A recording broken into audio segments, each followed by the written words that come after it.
Society as cooperation. Rawls समाज के बारे में जिस अवधारणा को प्रस्तुत करते हैं वह है समाज सहयोग के रूप में। और यहाँ पर वो एक बात स्पष्ट कर देते हैं कि जिन लोगों के लिए समाज की इससे इतर अवधारणा है, यानी जिसके लिए समाज युद्ध का मैदान है या हार जीत का मैदान है, उन लोगों को उनका राजनीतिक दर्शन संबोधित नहीं कर रहा है। रॉल्स जब समाज की ये अवधारणा देते हैं कि समाज सहयोग के रूप में, तो यहाँ पर ये स्पष्ट हो जाता है कि ये सहयोग की अवधारणा किस संदर्भ में वे दे रहे हैं। वह ये कहते हैं कि society is a cooperative venture for mutual advantage, कि समाज आपसी लाभ के लिए सहयोग की व्यवस्था है या सहयोगात्मक व्यवस्था है। जब हम समाज को सहयोग के रूप में लेते हैं तो एक बात स्पष्ट हो जाती है कि सहयोग नियमों के निर्धारण की मांग करता है।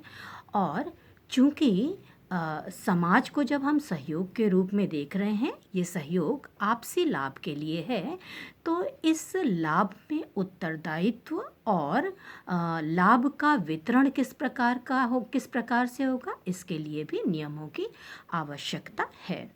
तो इन नियमों का निर्धारण किस प्रकार से किया जाए जिससे सहयोग की ये व्यवस्था निर्धारित रूप से सुव्यवस्थित रूप से चल सके।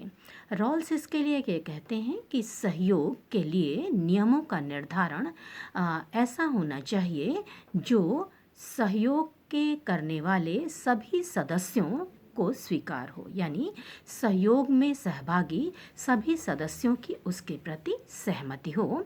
साथ ही साथ वह बौद्धिक होने के साथ साथ विवेकपूर्ण भी हो। तो ऐसे नियमों की संरचना किस प्रकार संभव है कि जो सभी को स्वीकार हो, साथ में जो बौद्धिक होने के साथ साथ विवेकपूर्ण भी हो। रॉल्स ये कहते हैं कि ऐसे नियमों की संरचना निष्पक्ष रूप से की जानी चाहिए, है कि जो सबको स्वीकार हो, ऐसे नियमों की संरचना निष्पक्षता के आधार पर की जा सकती है।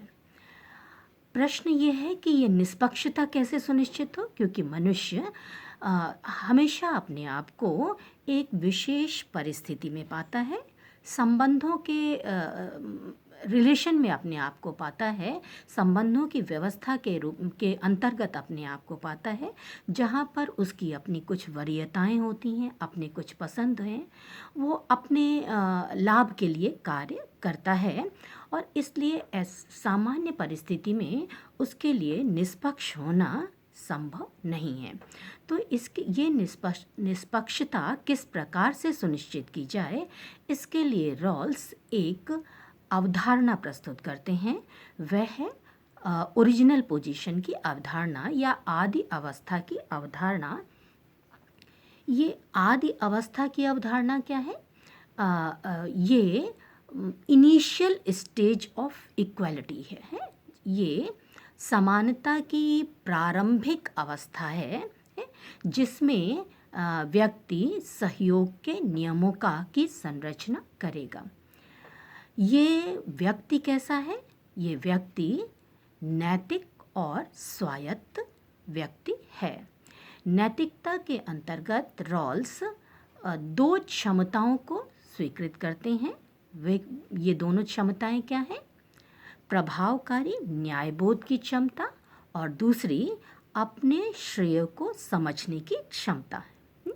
प्रभावकारी न्यायबोध की क्षमता जो है वो सहयोग को संभव बनाती है, जबकि अपने श्रेय की समझ, हर व्यक्ति के पास अपने श्रेय की समझ है, ये सहयोग को अनिवार्य बनाती है।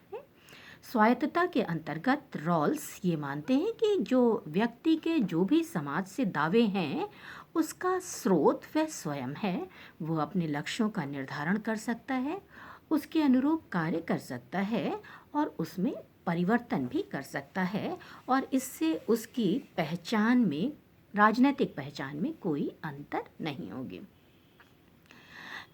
ये व्यक्ति आदि अवस्था में जाकर सहयोग के नियमों का निर्धारण करता है या सहयोग के नियमों की संरचना करता है। इन सहयोग के नियमों की संरचना के लिए रॉल्स जो हैं वो समानता की स्थिति स्वीकार करते हैं, यानी आदि अवस्था में सभी व्यक्तियों के पास समान अधिकार है निर्णय की प्रक्रिया में अपने विकल्पों को प्रस्तुत करने का। लेकिन किस प्रकार से चूँकि व्यक्ति अपने आप को एक विशेष परिस्थिति में पाता है तो हमेशा वो अपने लाभ के लिए कार्य करता है। तो कैसे उसकी आकस्मिकताओं को दूर किया जाए या आकस्मिकताओं को उससे हटा दिया जाए, क्योंकि समाज के पास इस बात के लिए कोई बौद्धिक आधार नहीं है कि एक प्रेफरेंस को दूसरे की तुलना में या एक नस्ल को दूसरे की तुलना में या एक श्रेय को दूसरे की तुलना में वरीयता दी जाए।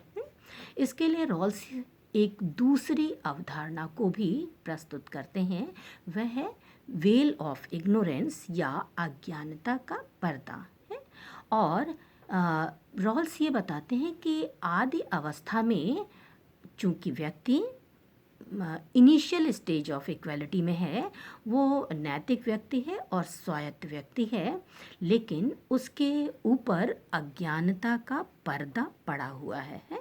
और इस अज्ञानता के पर्दे की वजह से व्यक्ति को अपनी विशिष्टताओं की जानकारी नहीं है, यानी उसे अपनी विशिष्टताओं का अज्ञान है। उसे नहीं मालूम कि वह समाज में किस स्थिति में है, वह कौन से मूल्य स्वीकार करता है, उसके श्रेय की अवधारणा क्या है, वह माइनॉरिटी में है या मेजॉरिटी में है, उसे इस प्रकार का ज्ञान नहीं है। यानी उसे अपनी सामाजिक, आर्थिक, ऐतिहासिक विशिष्ट परिस्थितियों का ज्ञान नहीं है। लेकिन ये अज्ञानता के पर्दे में व्यक्ति को अपनी विशिष्ट क्षमताओं का ज्ञान नहीं है, लेकिन उसे सामान्य विषयों का ज्ञान है। उसे सामाजिक व्यवस्था का ज्ञान है, उसे अर्थशास्त्र के नियमों का ज्ञान है, उसे मनोविज्ञान का भी ज्ञान है। उसे इस बात का ज्ञान है कि सामाजिक और आर्थिक विषमताएं किसी भी समाज का अनिवार्य हिस्सा होती हैं, और उसे इस बात का भी ज्ञान है कि ये विषमताएं जीवन के अवसरों को प्रभावित करती हैं। ऐसी परिस्थिति में जब व्यक्ति आदि अवस्था में है और उसके ऊपर अज्ञानता का पर्दा पड़ा हुआ है, ये अज्ञानता कैसी है? आंशिक अज्ञानता है, जहाँ पर व्यक्ति को अपनी विशिष्ट क्षमताओं का ज्ञान नहीं है, लेकिन उसे सभी सामान्य विषयों का ज्ञान है। तो ऐसी स्थिति में व्यक्ति सहयोग के जिन नियमों का निर्धारण करेगा, वह कैसे नियम होंगे? वह निष्पक्ष नियम होंगे। निष्पक्ष होने के साथ साथ वे बौद्धिक एवं विवेकपूर्ण नियम भी होंगे। और रॉल्स ये कहते हैं कि जब व्यक्ति को अपनी विशिष्ट विशेषताओं का ज्ञान नहीं है, लेकिन उसे ये मालूम है कि समाज में सामाजिक और आर्थिक विषमताएं होती हैं, और ये विषमताएं जीवन के अवसरों को, प्रारंभिक अवसरों को भी प्रभावित करती हैं, उसके लक्ष्यों को प्रभावित करती हैं। ऐसी स्थिति में व्यक्ति नियमों का चुनाव इस प्रकार से करेगा, सहयोग के नियमों का चुनाव इस प्रकार से करेगा कि अगर सामाजिक व्यवस्था में उसका स्तर बिल्कुल नीचे वाला भी हो, है यानी वो निम्नतम श्रेणी में भी हो, तो भी उसे अधिकतम लाभ प्राप्त हो रहा हो, है। ये अगर उसका स्थान उसके शत्रु के द्वारा भी निर्धारित किया जा रहा हो, तो भी उसे अधिकतम लाभ प्राप्त हो रहा हो, है।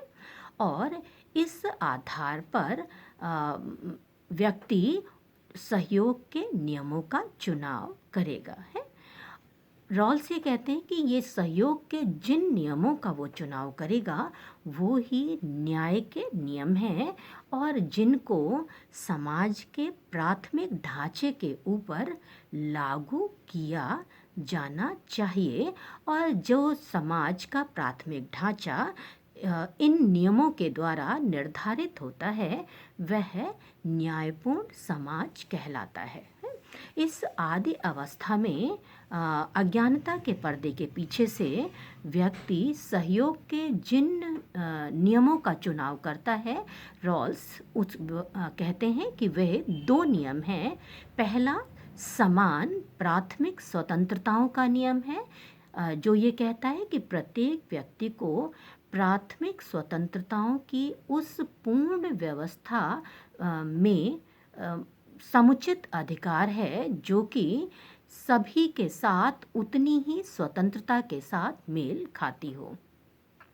दूसरा जो नियम है वह सामाजिक और आर्थिक विषमताओं से संबंधित है, जो ये कहता है कि सामाजिक और आर्थिक विषमताओं की व्यवस्था इस प्रकार से होनी चाहिए। पहला कि पदों और ऑफिसेस को अवसर के समान सुयोग के साथ खुला, सबके लिए समान रूप से खुला होना चाहिए। और दूसरा कि गरीबतम व्यक्ति को अधिकतम लाभ मिलना चाहिए। और इन दोनों नियमों को रॉल्स न्याय के दो नियम कहते हैं और पहले वाले नियम को दूसरे वाले नियम की तुलना में शब्दकोशीय वरीयता प्रदान करते हैं और दूसरे नियम के भी पहले भाग को दूसरे भाग की तुलना में शब्दकोशीय वरीयता प्रदान करते हैं कि यानी जब तक समान स्वतंत्रता के नियम को लागू नहीं किया जाता तब तक सामाजिक और आर्थिक विषमताओं से संबंधित नियमों को लागू नहीं किया जाएगा। यानी और दूसरा कि जब तक पदों और ऑफिसर्स में जो अवसर की समानता का सुयोग है वो सबके लिए समान रूप से खुला हुआ नहीं होता, तब तक गरीबतम व्यक्ति के अधिकतम लाभ के लिए को लागू नहीं किया जा सकता।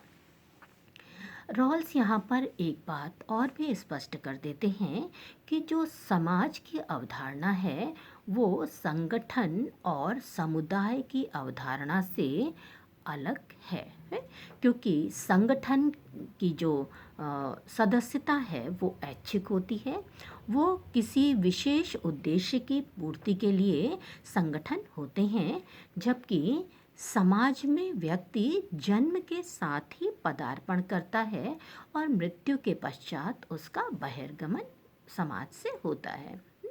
तो समाज की सदस्यता ऐच्छिक नहीं होती।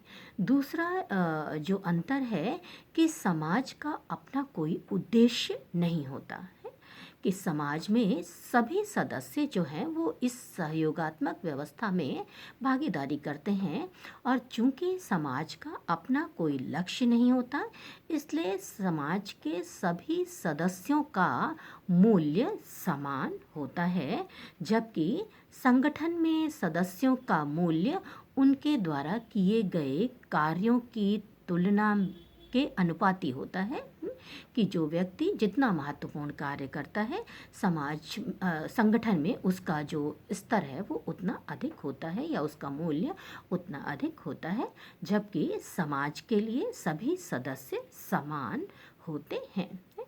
रॉल्स के जो राजनीतिक दर्शन है में समाज की यह अवधारणा कि समाज सहयोग के रूप में यह अवधारणा अत्यंत महत्वपूर्ण है, क्योंकि इसी समाज की अवधारणा के ऊपर उन्होंने न्याय के नियमों की संरचना की है, जिसके आधार पर समाज के प्राथमिक ढांचे का नियमन किया जाना है और जिसके नियमन के आधार पर ही समाज जो है वो न्यायपूर्ण समाज की स्थापना होती है।